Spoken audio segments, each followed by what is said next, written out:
Hello everyone, welcome to our channel bright game. आज का हमारा टॉपिक है एटॉमिक मॉडल या परमाणु मॉडल।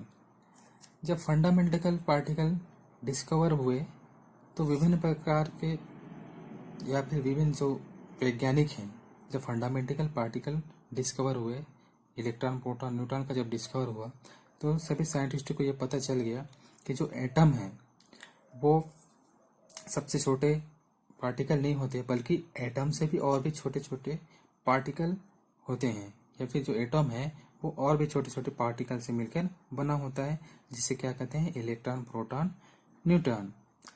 तो जो ये इलेक्ट्रॉन प्रोटॉन न्यूट्रॉन है, तो विभिन्न वैज्ञानिकों के मन में ये ख्याल आया कि जो इलेक्ट्रॉन प्रोटॉन न्यूट्रॉन ये जो पार्टिकल है, फंडामेंटल पार्टिकल है, वो एटम के अंदर किस प्रकार से व्यवस्थित रहते हैं। तो विभिन्न वैज्ञानिकों ने फिर इसको समझाने के लिए अपना अपना एक मॉडल प्रस्तुत किया, जिसमें हम एटॉमिक मॉडल या परमाणु मॉडल में हम इन्हीं के दिए गए मॉडल्स के बारे में पढ़ेंगे। ठीक है, स्टार्ट करते हैं। फंडामेंटल पार्टिकल डिस्कवर होने के बाद साइंटिस्टों को यह पता लग गया कि जो एटम्स या परमाणु हैं, इलेक्ट्रॉन प्रोटॉन न्यूट्रॉन से बना होता है, परंतु परमाणु के अंदर ये पार्टिकल किस प्रकार से व्यवस्थित रहते हैं, यह प्रश्न बना हुआ था। तो इसको एक्सप्लेन करने के लिए विभिन्न वैज्ञानिकों ने अपना एटॉमिक मॉडल दिया। उनमें से कुछ वैज्ञानिकों के नाम हैं, जैसे जे जे थॉमसन ने अपना एटॉमिक मॉडल दिया, थॉमसन एटॉमिक मॉडल। उसके बाद फिर रदरफोर्ड ने अपना मॉडल, रदरफोर्ड एटॉमिक मॉडल दिया। उसके पश्चात फिर बोर्स ने अपना बोर्स एटॉमिक मॉडल, तथा समरफील्ड ने अपना समरफील्ड एटॉमिक मॉडल दिया। ठीक है, तो चलिए इसके बाद आगे हम लोग एक एक करके इन मॉडल्स को पढ़ेंगे। सबसे पहले आता है जे थॉमसन का मॉडल। जे थॉमसन ने 1898 में अपना मॉडल दिया, तथा इन्होंने बताया कि परमाणु एक गोलाकार आकृति का है, जिसमें धन आवेश समान रूप से वितरित रहते हैं। यहाँ पर डायग्राम में भी देखिए क्या है, परमाणु एक गोलाकार आकृति का है, तथा इसमें जो पॉजिटिव आयन है, ठीक है, पॉजिटिव चार्ज है, वो इसमें समान रूप से वितरित रहते हैं गोलाकार आकृति में। ठीक है, समान रूप से वितरित रहते हैं, जिससे इलेक्ट्रॉन बीच बीच में गुथे रहते हैं तथा स्थायी विन्यास प्राप्त करते हैं। तो थॉमसन ने बताया कि परमाणु क्या होता है, गोलाकार होता है, तथा इसमें जो पॉजिटिव चार्ज है वो क्या होता है, एक समान वितरित रहते हैं, तथा जो इलेक्ट्रॉन है इनके बीच में क्या होते हैं, गुथे रहते हैं, और ये क्या करता है, एक स्थायी विन्यास प्राप्त करता है। तो ये था थॉमसन का मॉडल। ठीक है, समझ में आया थॉमसन का परमाणु मॉडल क्या है। थॉमसन का कहना है कि जो एटम है वो क्या होता है, गोलाकार आकृति का, तथा और उसमें पॉजिटिव चार्ज एक समान वितरित रहते हैं, जिसके बीच में इलेक्ट्रॉन क्या रहते हैं, गुथे रहते हैं। थॉमसन का मॉडल था, इसको अनेक नाम भी दिए हैं, प्लम पुडिंग मॉडल या फिर वाटरमेलन मॉडल, क्योंकि ये एक केक के समान दिखाई देता है। केक एक क्या है, गोलाकार आकृति का होता है, तथा उसमें कुछ कुछ लगे होते हैं, वो क्या है, इलेक्ट्रॉन है, उसके समान दिखाई देता है। वाटरमेलन यानी कि तरबूज भी एक गोलाकार होता है। जब तरबूज को काटते हैं तो उसके मध्य में क्या है, उसके बीच इलेक्ट्रॉन की तरह बीच में क्या होते हैं, गुथे रहते हैं। ठीक है, और बाहर की तरफ क्या होता है, पॉजिटिव चार्ज एक गोलाकार होता है। तो ये इस प्रकार से इसका नाम दिया गया है प्लम पुडिंग या वाटरमेलन मॉडल। थॉमसन मॉडल निम्न दो तथ्यों को स्पष्ट करने में उपयोगी रहा है। पहला, परमाणु का द्रव्यमान सर्वत्र बराबर मात्रा में वितरित रहते हैं, तथा परमाणु की क्या है, विद्युत उदासीनता।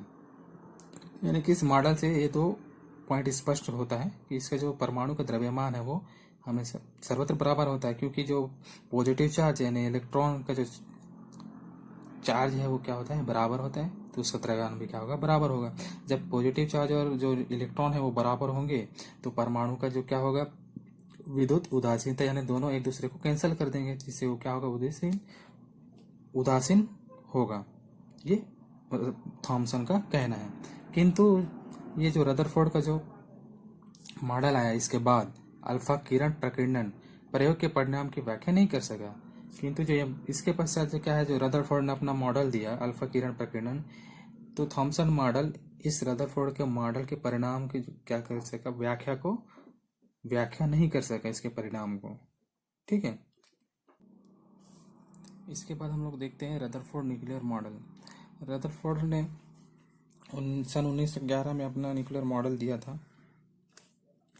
सन 1911 में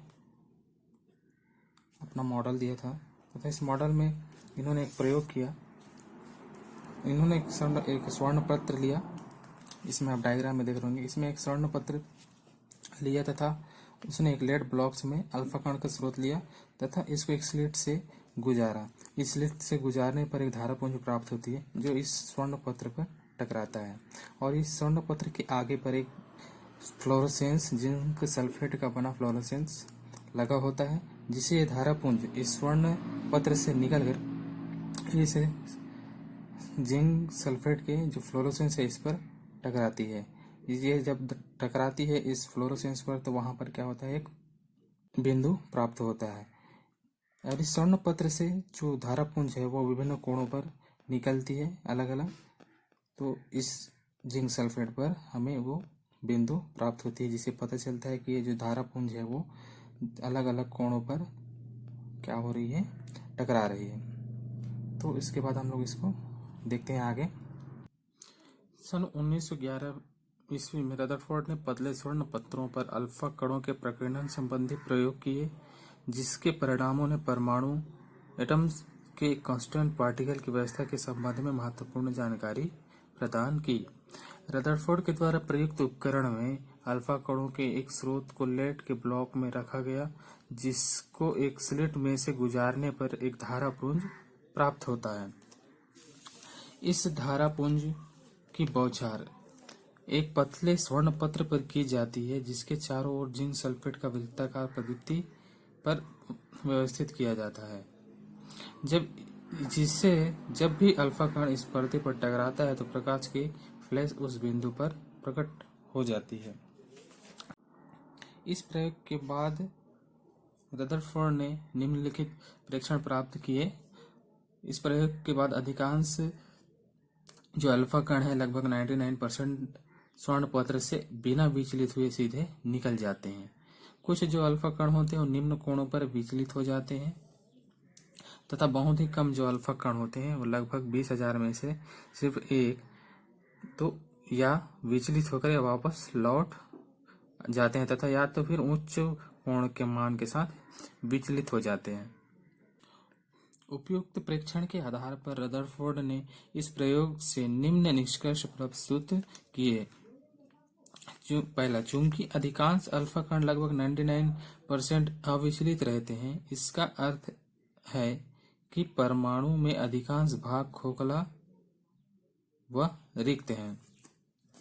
कुछ अल्फा कण विचलित होते हैं अतः परमाणु के केंद्र में धनावेशित कण होना चाहिए। चूंकि अल्फा कण भी भारी द्रव्यमान युक्त है अतः यह धनावेशित केंद्र भी भारी द्रव्यमान युक्त होना चाहिए एवं परमाणु का लगभग पूरा द्रव्यमान इसी पर केंद्रित है तथा रदरफोर्ड ने इसे न्यूक्लियस का नाम दिया। अगला है, बहुत कम अल्फा कणों में अधिक विचलन प्रदर्शित होता है। या तो ये टकराकर वापस लौट आते हैं या इससे यह इंगित होता है कि नाभिक या न्यूक्लियस दृढ़ है तथा यह परमाणु के अत्यंत कम स्थान घेरता है, यानी कि यह परमाणु में अत्यंत कम स्थान घेरता है। अल्फा कणों के प्रकीर्णन के प्रयोग से प्राप्त प्रेक्षण व निष्कर्ष के आधार पर रदरफोर्ड ने परमाणु मॉडल प्रस्तुत किया, जिसे न्यूक्लियर मॉडल ऑफ एटम या रदरफोर्ड एटॉमिक मॉडल भी कहा जाता है। इस मॉडल के पॉइंट निम्नलिखित हैं। पहला है, परमाणु का पूरा द्रव्यमान तथा संपूर्ण धनावेश इसके केंद्र पर स्थित होता है, जिसे न्यूक्लियस कहते हैं, नाभिक कहते हैं। पूरे द्रव्यमान की उपस्थिति के कारण नाभिक भारी होता है तथा इसका घनत्व 10⁻⁴ ग्राम सेंटीमीटर माइनस क्यू कोटि का होता है। परमाणु के आकार की तुलना में नाभिक का आकार अत्यंत छोटा होता है। नाभिक की त्रिज्या 10⁻⁻13 सेंटीमीटर होती है, जबकि परमाणु का आकार 10⁻10 मीटर होता है। अतिरिक्त भाग रिक्त होता है। विभिन्न तत्वों के जो परमाणुओं के नाभिक में विभिन्न तत्वों के जो परमाणु हैं उनके नाभिक में भिन्न भिन्न नाभिकीय आवेश होता है और नाभिकीय आवेश में या फिर नाभिकीय में उपस्थित आवेश की मात्रा व प्रकृति अलग अलग तत्वों में अलग अलग या फिर परिवर्तित होती है। एक ही तत्व के सभी परमाणुओं के नाभिकों में समान आवेश होता है, यानी कि जो एक ही प्रकार के जो तत्व हैं उनके परमाणुओं में नाभिक के में समान आवेश उपस्थित होता है। तो चौथा पॉइंट है, नाभिक चारों ओर से ऋणात्मक इलेक्ट्रॉनों से घिरा रहता है। नाभिक क्या है? चारों ओर से ऋणात्मक आवेशों से घिरा रहता है। ये इलेक्ट्रॉन नाभिक के चारों ओर वृत्ताकार पथ पर उच्च वेग से घूमते हैं, जिन्हें ऑर्बिट कहते हैं।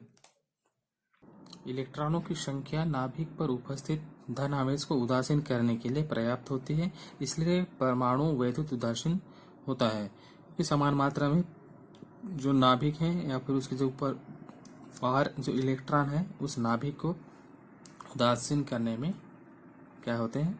पर्याप्त होते हैं। इलेक्ट्रॉन तथा नाभिक के मध्य स्थिर विद्युत आकर्षण बल कार्य करता है। इस प्रकार रदरफोर्ड का परमाणु मॉडल सोलर प्रणाली के समान है, जिसे नाभिक सूर्य के समान है तथा इलेक्ट्रॉन अन्य ग्रहों के रूप में होते हैं। यह है रदरफोर्ड का एटॉमिक मॉडल, जहां पर मध्य में न्यूक्लियस है तथा इसके चारों तरफ इलेक्ट्रॉन क्या करते रहते हैं? घूमते रहते हैं। इस प्रकार का मॉडल है रदरफोर्ड का एटॉमिक मॉडल। रदरफोर्ड मॉडल की सीमाएं। रदरफोर्ड मॉडल की कुछ सीमाएं भी थी या कुछ कमियां थी, जिसके बारे में हम देखते हैं। पहला है, परमाणु की स्थायित्व की व्याख्या संभव नहीं है, यानी कि इस मॉडल के द्वारा परमाणु की स्थायित्व की व्याख्या नहीं किया जा सकता। इसका कारण निम्न है, देखते हैं। धनावेशित नाभिक के आसपास ऋण आवेश युक्त इलेक्ट्रॉन गतिमान रहने के कारण त्वरण उत्पन्न होगा, यानी कि जो नाभिक है उसके आसपास इलेक्ट्रॉन है, उस इलेक्ट्रॉन के गति या इलेक्ट्रॉन क्या है? घूम रहा है या गतिमान है, तो उसके कारण क्या है? उस पर एक त्वरण उत्पन्न होगा। तो रदरफोर्ड मॉडल के अनुसार इलेक्ट्रॉन नाभिक के चारों ओर गति करते हैं, तो इलेक्ट्रॉन सदैव त्वरण की स्थिति में होंगे। इलेक्ट्रॉन आवेशित कण है, इसलिए इलेक्ट्रॉन जब गति करते हैं तो लगातार विकिरण का उत्सर्जन भी करेंगे। क्या है? इलेक्ट्रॉन आवेशित कण है, इसलिए इलेक्ट्रॉन जब कक्ष में गति करेंगे तो लगातार विकिरण का उत्सर्जन भी करेंगे और यह ऊर्जा इलेक्ट्रॉन की गति से प्राप्त होता है, जिसके फलस्वरूप इलेक्ट्रॉन की कक्षा सिकुड़ती है और अंत में इलेक्ट्रॉन नाभिक में गिर जाएगा। परमाणु के विविक्त स्पेक्ट्रा की व्याख्या नहीं होती है। विकिरण उत्सर्जित करते हुए गतिमान इलेक्ट्रॉन की कक्षा की त्रिज्या बदलती रहने से उससे प्राप्त होने वाले स्पेक्ट्रम विविक्त या रैखिक न होकर सतत या कंटिन्यूस होना चाहिए, पर यह रैखिक या विविक्त होता है, जो रदरफोर्ड के मॉडल के अनुरूप नहीं है। ठीक है। तीसरा, इलेक्ट्रॉनिक संरचना की व्याख्या नहीं करता है, यानी कि इलेक्ट्रॉनिक या संरचना की इलेक्ट्रॉन की जो संरचना है उसके बारे में व्याख्या इससे संभव नहीं है। जैसे नाभिक के चारों ओर इलेक्ट्रॉनों का वितरण एवं इलेक्ट्रॉनों की ऊर्जा से संबंधित यह मॉडल व्याख्या नहीं कर सकता है।